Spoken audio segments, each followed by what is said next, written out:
আলুটাকে সিদ্ধ করে নিয়েছি, চিংড়ি মাছগুলো কেটে ধুয়ে রেখেছি।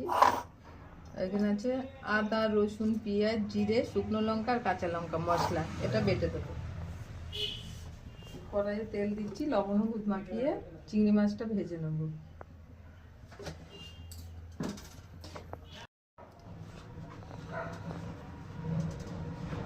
হলুদ দিলাম,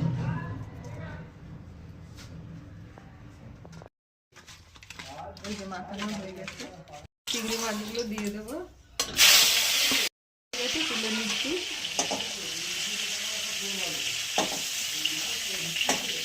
করে রেখেছিলাম আলুগুলো দিয়ে দিলাম।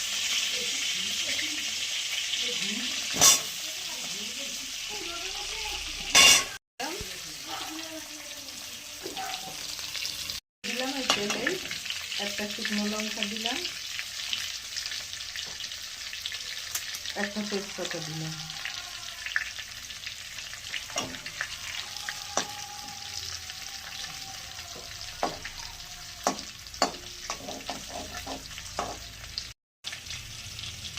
একটা পেঁয়াজ কেটে রেখেছিলাম দিয়ে দিলাম, একটু লাল লাল করে ভাজা হবে পেঁয়াজটা।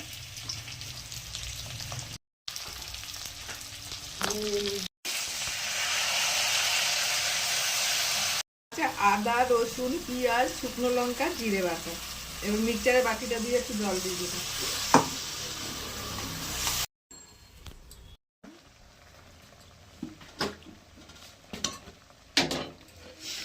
একটু চিনি দিলাম, ভালো করে কষিয়ে নেবো।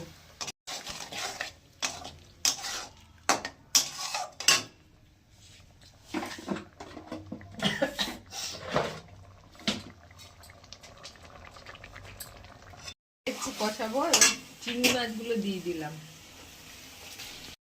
চিংড়ি মাছগুলো দিয়েও একটু কষাবো, পুরো মাংসের মতো করে রান্নাবো।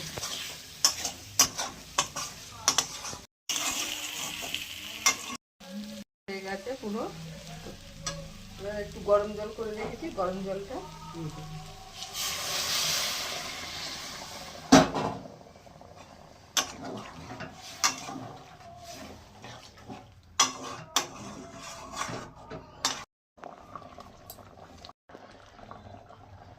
একটু ঘি দেবো, পরে না জমে গেছে ঘি।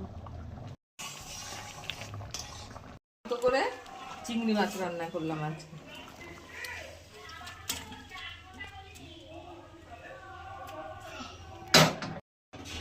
ভিডিওটা ভালো লাগলে লাইক, কমেন্ট, সাবস্ক্রাইব অবশ্যই করুন।